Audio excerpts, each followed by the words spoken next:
welcome to another episode of Project Peak Performance. Today I am with the pack and we are going to do our review, our takeaways from last week's podcast with Kelly. It's a fantastic podcast covering tons of parenting tips, some specialist parenting tips there as well for neurodivergent children, and what should we be looking out for. Now, personally, I was on this particular podcast and I got an absolute ton of gold out of it, but I did feel that there were some more questions that I needed to be asked afterwards. So what I want to do is throw it back into the group now. Guys, what did you pick up from this pod? What was the gold? And was there any questions you wanted to ask as well? And let's see if we can break it down now and see if we can pull it apart and give you our gold. So let's go. I tell you what, I'm going to ask who's going to go first. James looks like he wants to speak to me. So, James, mate, you were on this with me. I was on this with you. And I think the first thing that needs to be said about Kelly is you can just tell how passionate and how important it is to her from the get-go. The moment she opens her mouth, I found her personality and her delivery infectious. And I found myself midway through the episode like, shit, I'm involved in this episode. I need to ask questions, but I was so immersed in what she was sharing. But I think Ian touched on it before we press record, so we'll jump to Ian in a sec. But I think the big thing for me was that she said to you, did she not, Rob, that she was kicking herself that she had more to share. But I think the big thing for a lot of parents listening in, it might have been a bit of a reminder. It might have been a bit of a back to basics a little bit around how best to communicate and how to interact with children and how to, I suppose, react differently to certain behaviours and accept that actually the children aren't necessarily being naughty, it's their only way of being able to communicate, and so we just need to understand that a little bit better. That was probably one of my biggest takeaways. Nice. Ian, you were going off before we press record and we had to kind of stop you, rewind you if we could, and say, just hold on, please, for a minute before you say this. So now, my mate, is your chance. Here is your 5 minutes of fame. Don't waste it. I was going off in a good way, if Kelly's listening back. Because, I thought it was one of the best ones that we've recorded. I think I've been on a lot of them, but actually it's quite nice when you're not a host and you get to actually just absorb it. And I went for a walk and listened to the podcast and I thought it was really, really, really helpful. We talk a lot about parenting on this and trying to be as good as we can. I think it was really helpful to kind of just... Communication is so important, isn't it, in everything, whether it's your relationship, whether it's business, whether it's with yourself. But we sometimes, maybe as parents, don't think about how we communicate with our children on their level, how they want to receive the communication. And I really like what she said about the book, where it's called parenting because we make it about us, but it actually should be called like childing, because really it's trying to be as good as we can about having the child absorb the information we're trying to share. And we don't know it all, but they don't know as much as we do. I'm 41 tomorrow and I don't know everything, but I know more than my 8-year-old. I know more than my 3-year-old. So I'm trying to share what I've learned, but how I share it is a different style of communication to how I receive it at 41. And that I thought was really insightful for me, because at the end of the day, everyone knows their child better than anyone, but we have to have that little bit of reflection and almost like have our own little one-to-one with ourselves to think, right, did I handle that situation as well as I could do? And some of the questions that I've loved to ask Kelly, and I'm sure we will, because I'm sure there's a case for a part 2 of this, is more around those specifics of different ages. We started to touch a little bit on things that change when someone turns 8 and boys have this testosterone spike and things like that, which is great. But I'd actually like to kind of just cover those milestones and speak to her about that, because she articulated herself so well, so clear in the communication as an adult receiving it, that I can imagine she's fine-tuned that through her job and talking to children and having to be super clear.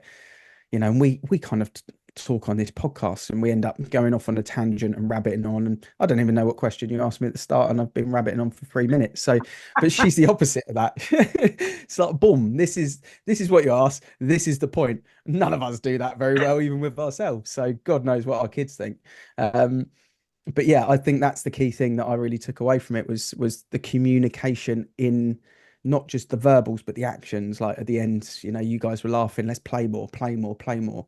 And yeah, most of us are practical, you know. Driving test, you know, you can't do the theory of your driving test and then jump in the car and you're okay to drive. You have to learn how to do it. And it all makes sense, but we're not very good at bringing it to the party, you know, when it comes to how we do it. So there was loads of reflection, loads of lessons, loads of great gold that came from the episode, but that was a couple for me that I thought were really good. Yeah, no, I mean, honestly, well articulated, brilliant. It was pretty much what you said before the podcast as well. So yeah, you did pretty much get all of them words in there. Rob, I'll go to you, mate. Now you have the privilege of living with the UK's #1 Kelly Hobbs, teacher of children. So what did you think of the podcast, mate? And do you think that she missed anything out? I thought it was amazing personally. But what were your takes from it? Because you obviously sit with it all day, every day, talking about this stuff. I mean, firsthand, obviously, like she's coached me in how to become a parent to the twins. So, going to the depth of having two children brought into the life, and then trying and two different types of personality, girl, boy. I mean, so I've had the privilege of having the first-hand experience of her passing her knowledge onto me and me understanding on that.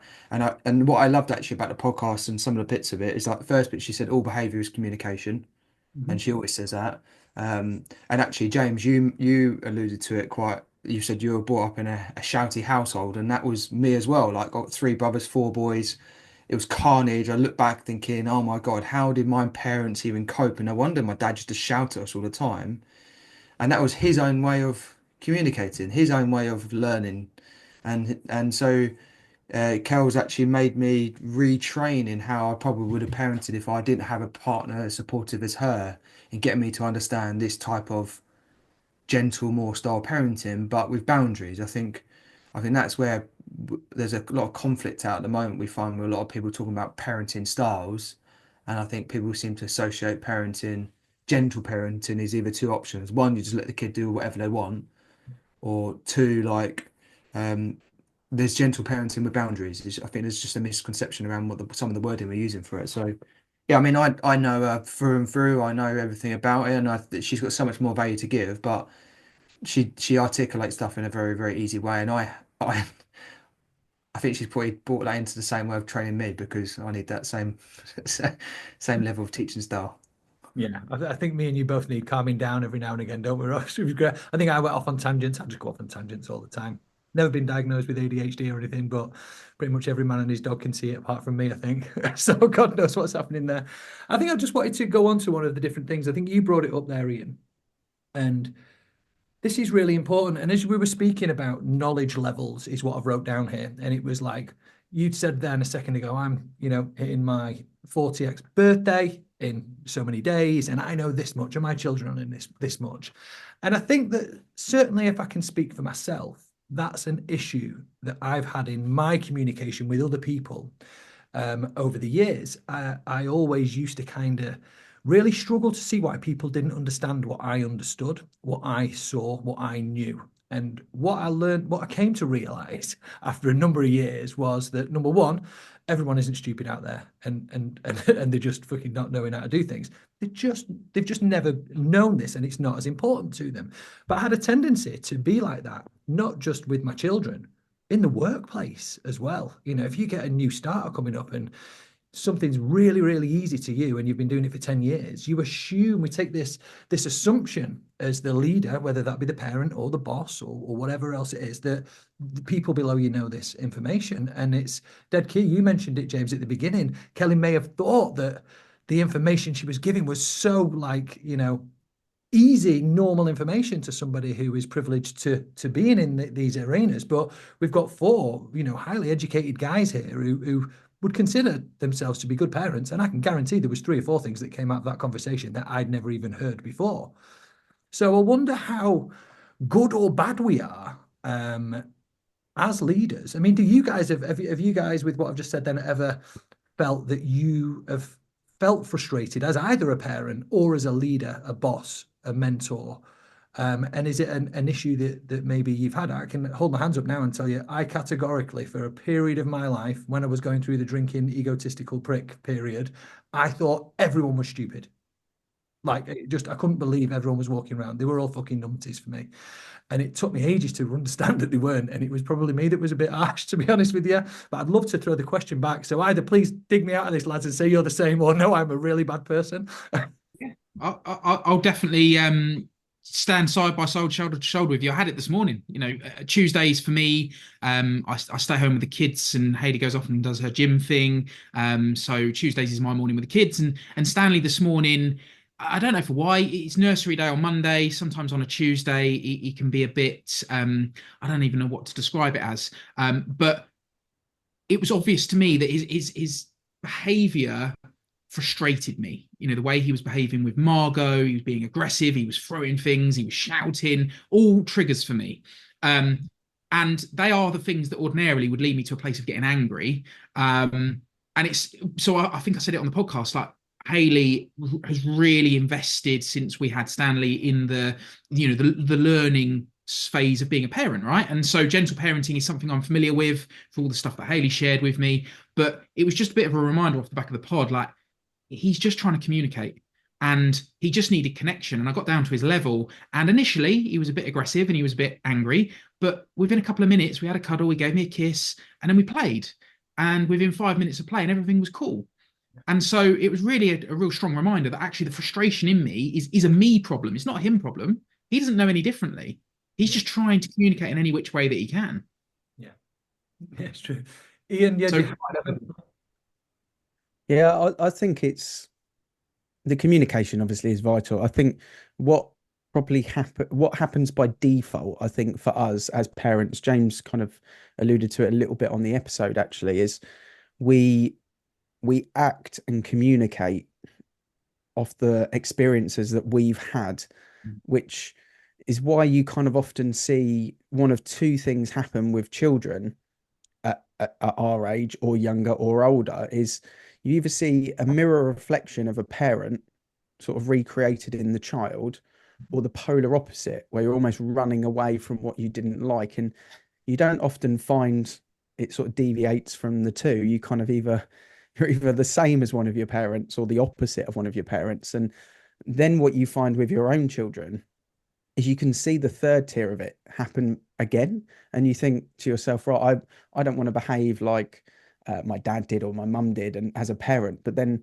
when the real difficult sort of moments happen, when the push comes to shove and you're pushed to the end, you all of a sudden you realize, whoa, I'm just behaving like what I've experienced. And I think that's the hard thing that we have. I think what we've got the fortunate ability to do now is to read up and learn more about more things. And where I think sometimes it's very easy to go wrong as a parent is if you've been labeled something. I hate labels, like even the phrase gentle parenting. I'm like, put that away. Like, what is that nonsense? Like, I just don't like the label type of it. You're doing actions, you're not doing a thing. Like, everyone's doing that differently. You're doing your version of it, and you've put it in a segment to make it easier.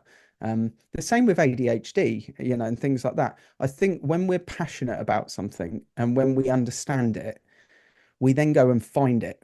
And what we should actually do is we should be more open to everything, be more understanding of everything, and not try and labelize things. Actually be more receptive to listening and watching and learning and trying to work out what's going on.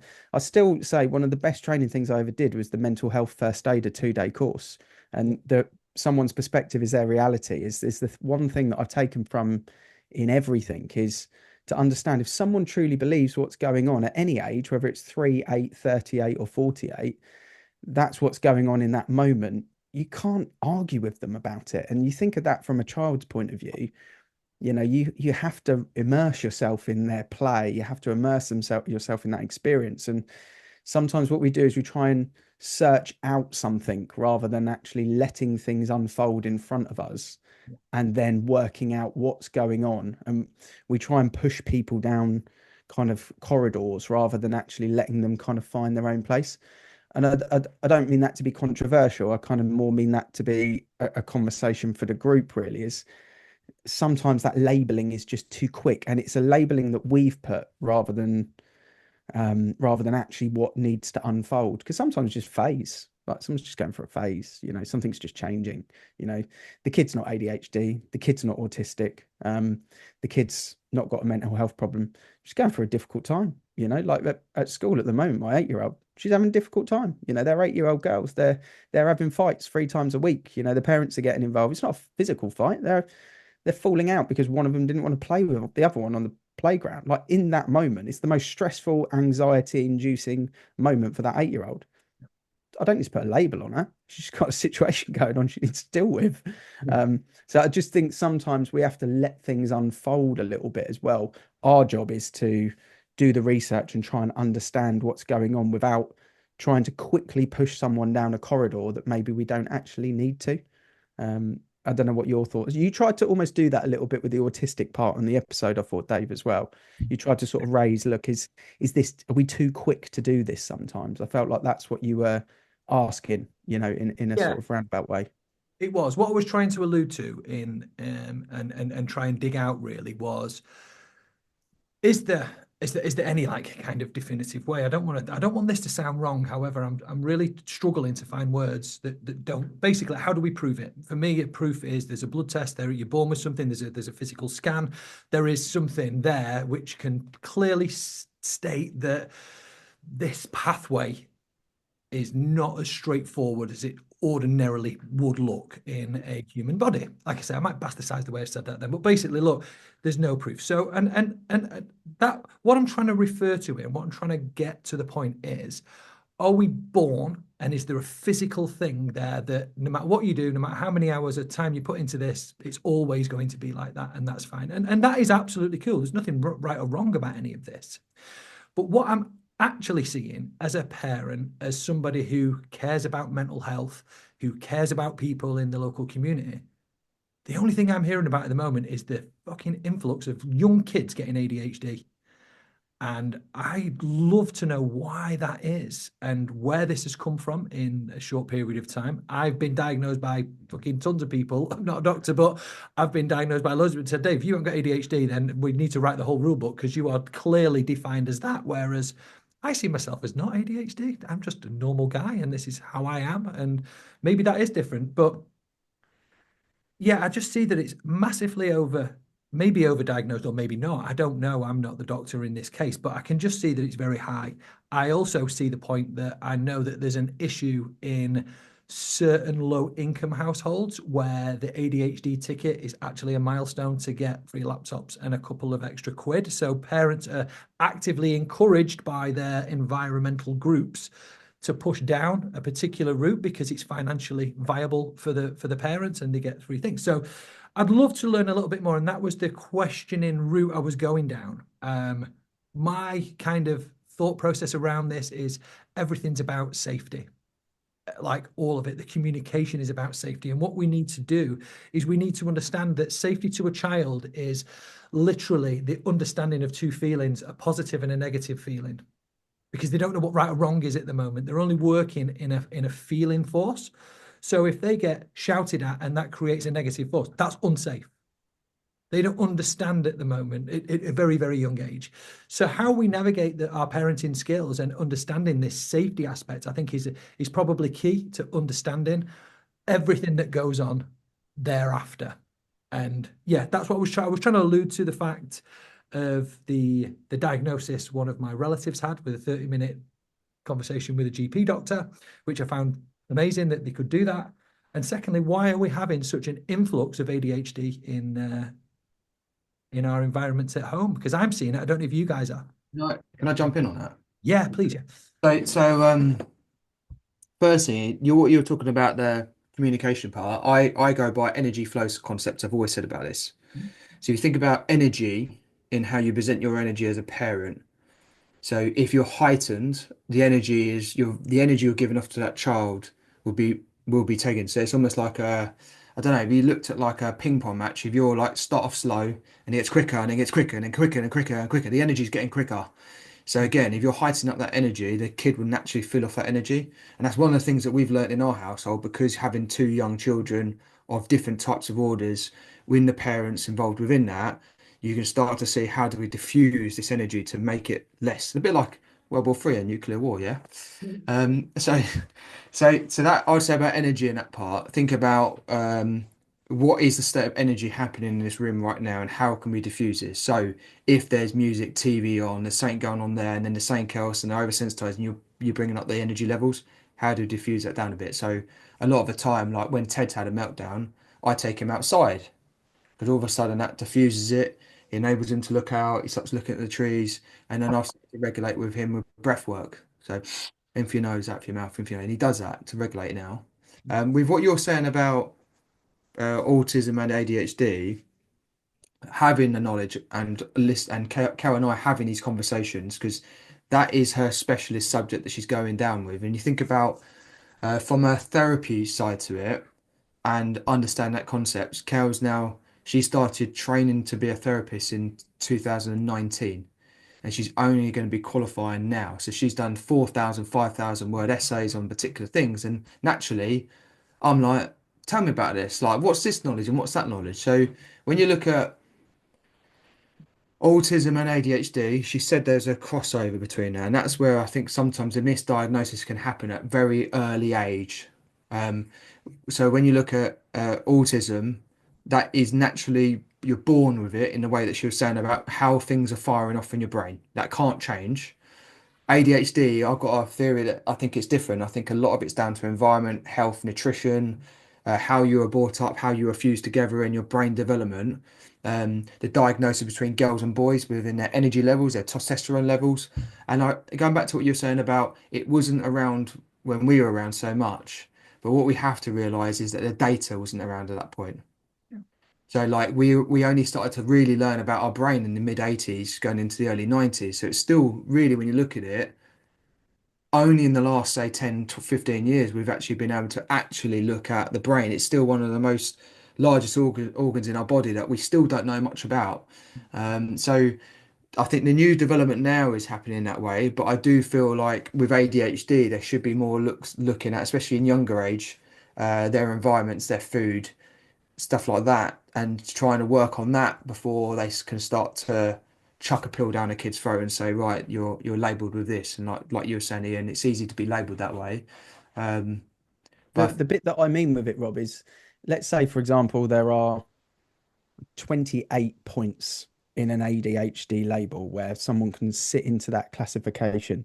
And I think even Kelly was talking about the difference of one to the next. It was Dave to a classic example to a different classic example being Dave, which is the polar opposite, hyper focus versus over focus, if you like. And maybe a child has one of those, maybe a child has 5 of those, maybe a child has 50% of them. What I think we as parents should know is we should know the encompassing of all of them. And it doesn't mean that necessarily a child is ADHD or labeled as X. It's just one of the features in their behavior that's currently being developed is 2 of those things. And this is how you should manage and handle them as a parent. That's our responsibility to understand that. But to kind of just go, the bit that I don't like is the lazy parenting where someone goes, oh yeah, it's okay because they're X.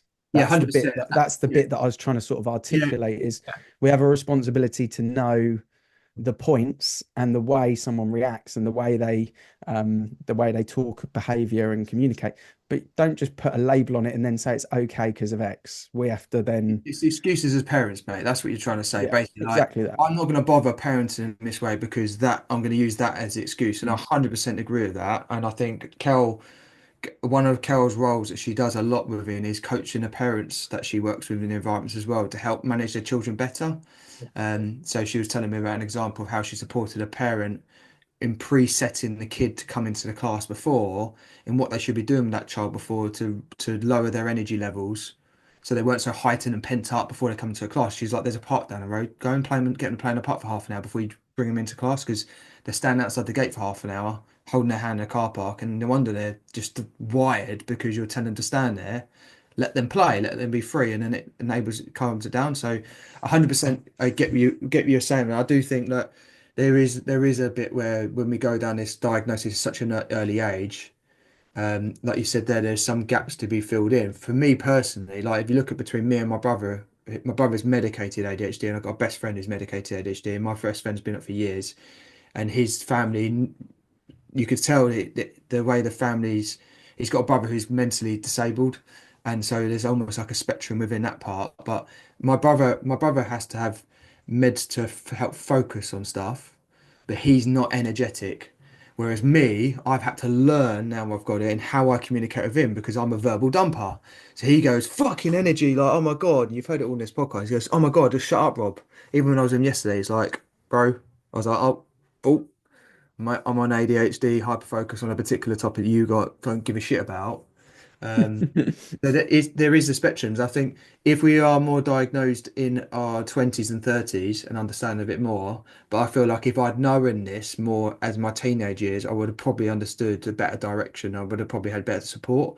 Um, but yeah, from a parenting perspective, going back to really the encompassing of all of it, it's all around taking ownership on how you interact with your child, but also how you develop them further rather than getting someone else, like Kel said at the beginning. We're the expert of our own children. Yeah. So like, don't you can't just go, well, ADHD, the school's going to sort it out. Like even now they're saying, in schools at the moment, they're now having to bring in specialists to teach kids how to potty train because parents are now saying that it's down to the teachers to show them how to potty train. I know parents that are sending their kids to nursery for them to teach them. Like it's a shame, isn't it? It's the shame. I think the other thing on the labeling, like Dave, you mentioned about someone in the family. I don't know how old they are, but let's just assume someone is 8 years old, for example, and then they have this 30-minute assessment in an environment which is not their normal environment. Going into a doctor's room or going into a room with a person you don't know in a building you don't know is a difficult environment in its own right. But for 30 minutes, if someone's 8 years old, they've lived for about 4 million minutes. And 30 minutes of those 4 million is like 0.000000075% of their life. That doesn't dictate a label for me. There's things that you want an action plan, don't you? If you want a diagnosis of things, this is what I can clearly see in this 30-minute thing that we have to work on. These are the action plans on how to work them. These are the things you need to do as a parent differently to what you're doing now. And these are the things that are going to support your child.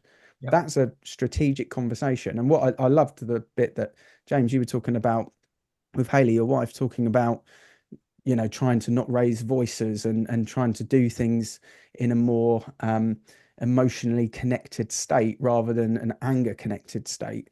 And I just think that's like a brilliant playbook. I don't like the label on it. I think it doesn't need a label. These are the techniques that I've just learned about. I'm going to adopt them in my parenting style to become a better parent. It doesn't need I'm an ex-parent, or a Y parent. It's just I'm a better parent because I did a bit of research on a particular thing that I'm putting into practice and it's working. I'm enjoying it. That's the way that I kind of look at it. Is we've got this fortunate ability to kind of consume this knowledge and information at the moment and trial it and see what works and share it on podcasts like this, basically. Oh, I think the biggest frustration I think for me and concern is it's parenting, right? It's not childing. So the idea is that the parent has the responsibility to steer, guide, teach their child, expose them to lots of experiences so they can learn their way in the world. And the biggest thing for me is that a lot of parents become parents, but don't take any time to learn.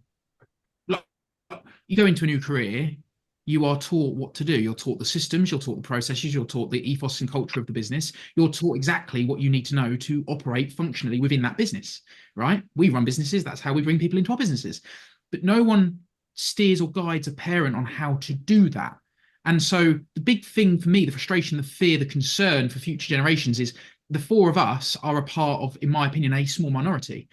The lion's share of parents out there won't be listening to these types of podcasts. They won't be listening to people like Kelly. So whether it's labeled or not, like, okay, cool, it's a learning style, that's cool, but they're not looking for it. They're quite happy, and I look at it as devolution. They are quite happy imparting what they learned from their parents, but actually it's probably going to be worse. It's probably going to be a heightened version of what they learned. And that's the bit that scares me. And that's the bit that I would love to be able to try and expose more of. People like Kelly getting more exposure, people that do coach and train the gentle parenting philosophy, but it doesn't have to have a label. I agree with you, Ian. I totally agree. It doesn't have to have a label. That's what Haley's biggest fear is that, she'll say to someone, I subscribe to gentle parenting. I said to her the other day, you don't need to tell anyone that you subscribe to that. You subscribe to treating your child and children with respect, and you subscribe to setting boundaries that are reasonable, and you subscribe to caring for them and coaching them and getting to their level so that they understand. That doesn't need a label. That just simply needs people to understand actually you're doing it properly. And that's my fear, is that there's too many parents out there that subscribe to this archaic way of children should be seen and not heard, and get in your place. That is wrong.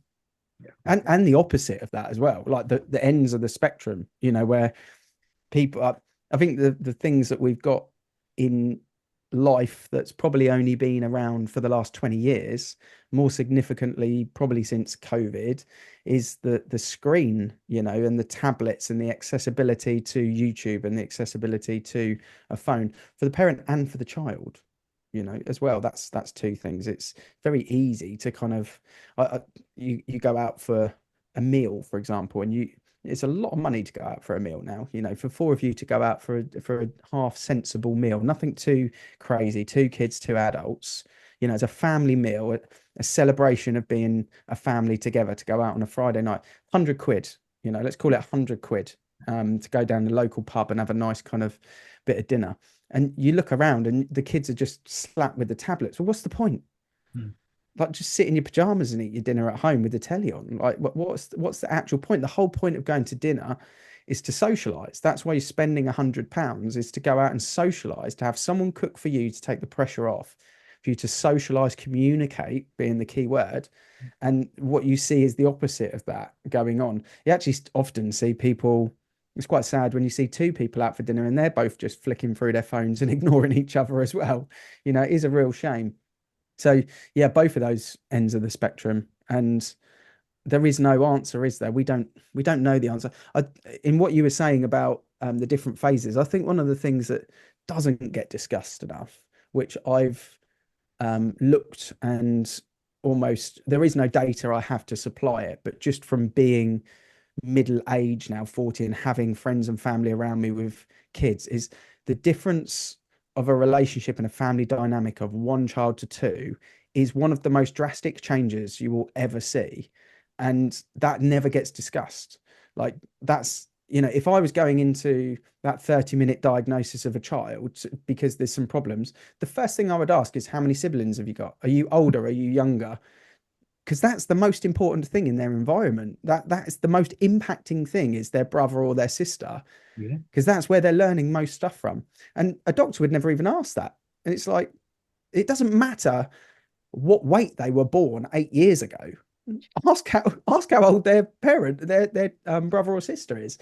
So I think there's little things like that which would be great to talk about, because I've got a friend of mine that's got 3 kids, and he went on holiday for 2 weeks with his 3 kids, 3 boys. He said parenting one kid is like parenting one kid. Parenting 2 children is like parenting 5 kids. Parenting 3 kids on holiday is like a fucking nuclear bomb. Imagine living in my house when I was a kid. Imagine that, mate. Well, exactly. That's the thing, isn't it? That's the thing.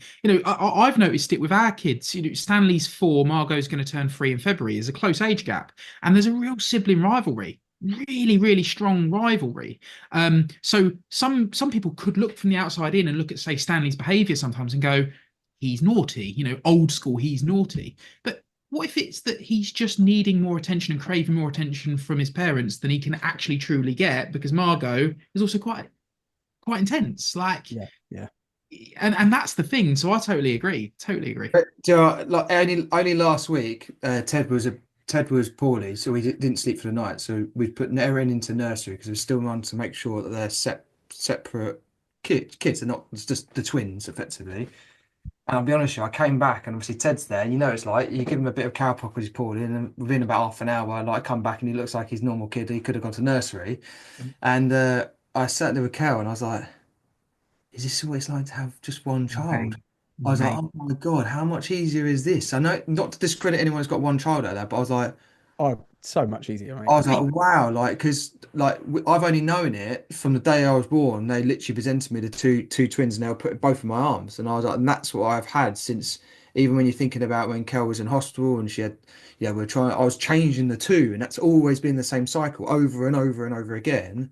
And like for me, what I found witnessing firsthand when you got two kids of like 22nd apart effectively in birth, there's different milestones with girls boys, but they do charge off each other. So as Erin develops something, can learn something, you find 2 weeks, 3 weeks later, she's already told Ted how to develop it out. And I think we've got more, our twins are probably say more switched on purely because there's a collaboration of two brains learning the same environments, and they're literally with each other 24/7 pretty much. But the benefit of having, I think, with the two is this, some of the times it's a social interaction that you have.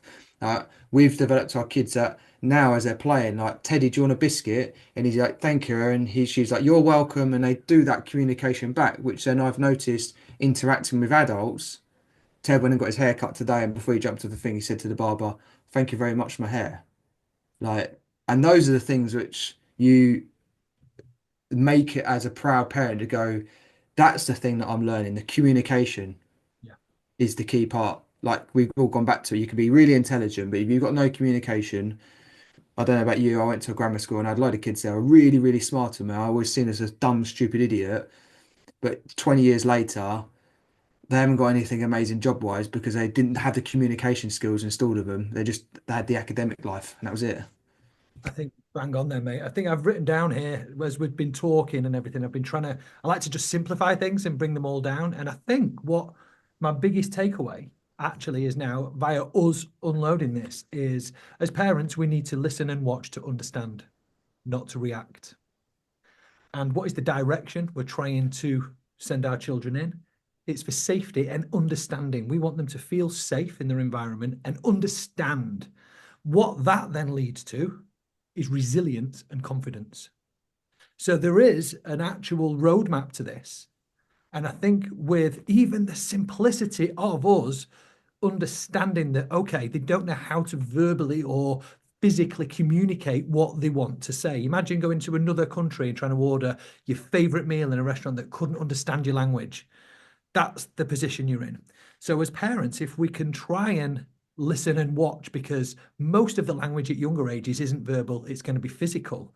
But if we try to do it to understand, not to react. So why are they doing this? What are they trying to tell me? Imagine your kids just doesn't speak English, but they're trying desperately to tell you that they want a glass of milk or they're thirsty or something very, very simple. And if we can utilize that key understanding of listening and watching to understand with the direction towards safety and understanding, I bet we've pretty much got most of the way there, guys. If I'm understanding this correctly enough with Yeah. all the stuff we've learned before as well, I think that's probably the key I think attribute. the safety thing, Dave, we probably brushed over it a little bit too quickly, but the safety thing is, I think what I digested that as, it's the safety in them sharing a conversation with us, the safety in them opening up with us, the Correct. safety in them trying something new, the safety in them being able to question a parent and ask why you're doing something or why you've said something to them. It's, I can't remember exactly what it was, but in my mum's ensuite bathroom, she had this like plaque, and it basically said, do this to create this. And it was how to create good children, for example. And it was like encouragement results in confidence and things like that. And I always looked at it, I was like, that's really, really interesting to see like what actions result in what behaviors. Yeah. And that's the bit about safety. It's not about, I don't think it's just about a child feeling safe, like medically in their environment, if you like, or safe that they're not going to die. Yeah. I think it's a child feeling confident to express themselves, a child feeling confident to be themselves, and a child feeling safe in their environment to ask the right questions. Like we learn so much from questions and from observing. And I think that's the safety piece that we can really sort of take from this episode is how safe does your child feel to communicate at breakfast, about a problem they've had at school yesterday, or if they're struggling with a sibling, you know, that's overpowering the attention because they're younger and they don't understand these little respect values that you have at a dining table or when you're out for dinner, for example. How safe does that 8-year-old feel to question why their brother or sister is being like X, Y, or Z? These are the things that I think would be great to see more parents encourage and empower. Yeah. That's the real bit that I kind of took away from it. I'll just share one little story as I was walking as well. As I went for a walk, and we're talking about different age brackets, and you know, I'm 41 tomorrow, so half time, if you like. And one of the things that I was thinking of when I was listening to this was how good my granddad was at teaching me. And my granddad passed away when I was 10. But I've got such fond memories of my granddad, even from 30 years ago. And one of the things that I used to love doing was going for a walk with my granddad. And what we would do is we would search for the stick that we could turn into his walking stick. And my granddad had like a lathe and all the tools in his garage and things like that. Loved woodwork. And I'm big into DIY now myself. But one of the things that came from that is we'd go for a walk, we'd find the sticks, we'd go back to his garage, and then we'd peel the sticks and we'd shape the sticks, and we'd sometimes put them on the lathe and we'd put a handle on them and we'd gloss them. And this whole process of like doing the thing to then create the thing was like how I remember vividly that.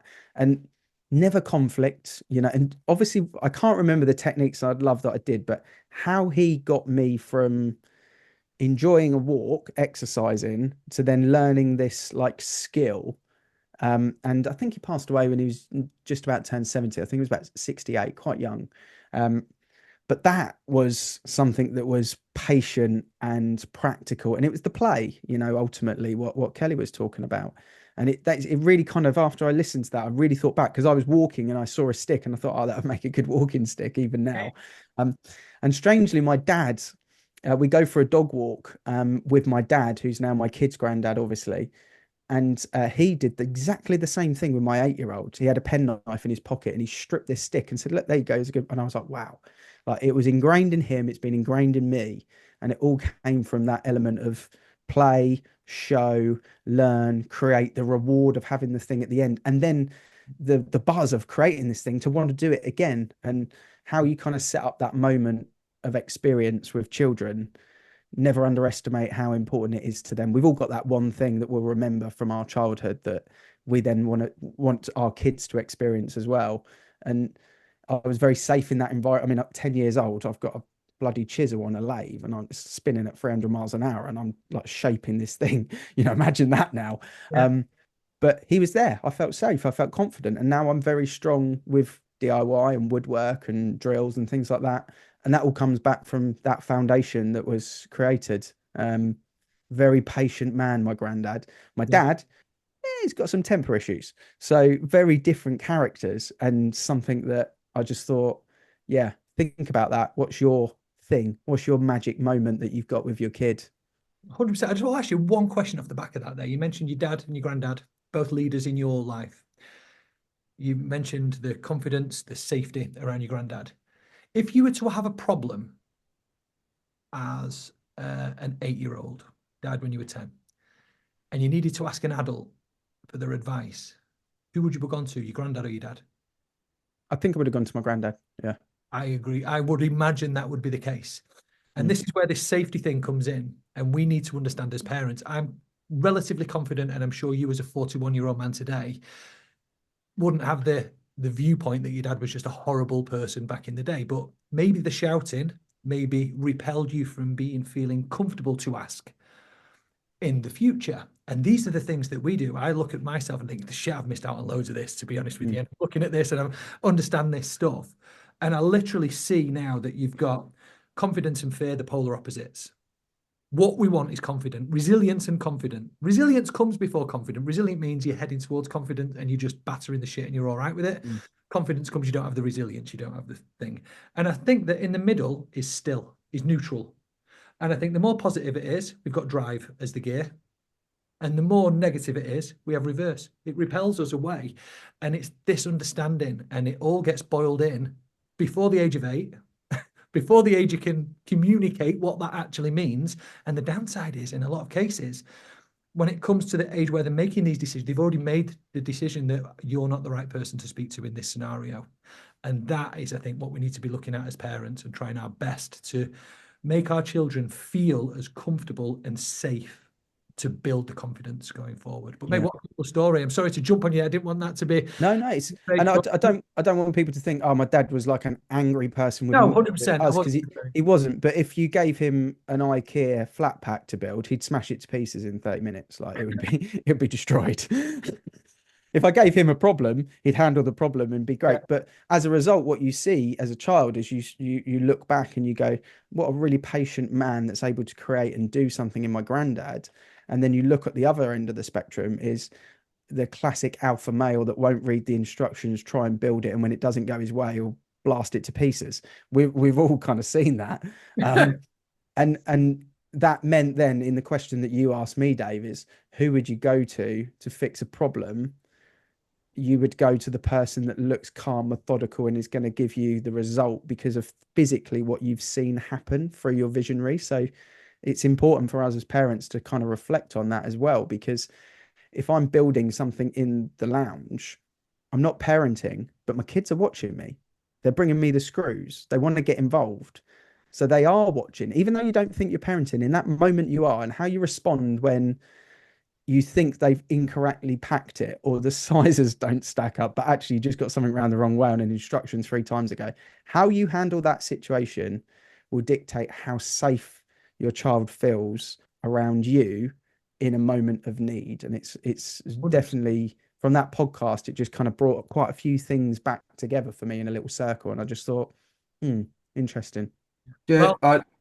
Last thing I wanted just to quickly add on that. Well, I love that story, because you actually brought back more for me. Like last Sunday, I needed to get a service done in my car, and obviously I've got an older car because I like the idea of doing a car, but I realised I bought a house where I've got a slope on the driveway, so it's not really practical. So I went over to my brother's, and my oldest brother is another teacher. He's got his son's autistic, and Harry, I'd say, is ADHD, very heightened at it. So he has to almost, going back to what you're talking about, the parenting, you have to almost like, how do we get the best out of those, how they feel? And so he's a DT teacher. So in his garage, he's got the woodcraft and all that sort of stuff. So he goes through that process. So even during COVID, they were making masks for the NHS staff and distributing it to the NHS staff because the kids were locked in the house, like going crazy. And then doing the car on a Sunday, James literally, he's stripping out a Z3 back to its basics, and he's getting the boys involved within it. So we had the car jacked up on the ramp, and he had his 6-year-old son Harry, and he was like, right son, go and get the particular tool. So he ran off and get the tool. Can you go and get the oil sump? And he was under the car, obviously all jacked up and safely, and he was getting to do the jacking of the car and going through that process. And I sat back and I thought, what an inspiration my brother is, just to in parenting for the future of the stuff I want to do with my children, and what memories that he's created with his own children, and building that craft, building that knowledge, like the things that you said about your mum, those quotes, that simplistic stuff, what you just took from that on that mirror to your granddad's, going for that labeling process, patience, how to craft stuff, how to turn something from like something on a pathway into something that's beautiful. Like, what amazing. I love that story. Absolutely love that story. It just brought back probably the feelings I had last Sunday of thinking, this is what parents should be about. Yeah. There's no iPad back then. So, you know, you just couldn't. Like, if we watched telly at my granddad's, we were watching the Six Nations or something, an event that was on. You're watching telly for a reason, not to pass time. And these are the little things that I think, this episode has brought up, because on Project Peak Performance, we're striving to try and give people some value in parenting. We're no experts ourselves. Kelly clearly is. But those little kind of magic memory moments are the things that will ultimately stick. And then how you can link it to the expert is why we do the review. Because for me, it's great to kind of debrief what we took away from it, because it might mean something to someone else. So yeah, brilliant episode with Kelly. Can't wait for part 2. 100% want to be a host on that one. Got shitloads of questions for her. It's a free counselling session is the way I'm looking at it. So bring it on. Let's do it. Right, well, guys, we're going to wrap this one up now. I hope you've really enjoyed listening to us ramble on. And if you got any gold that you brought up, please share it on the group, write in the comments. We'd love to hear what you take away. We love it when you guys communicate with us and let us know when we're doing right, when we're doing wrong, and what gold you took away. So please get on the comment sections below and let us know what you took away from this. Until next time, thanks a lot.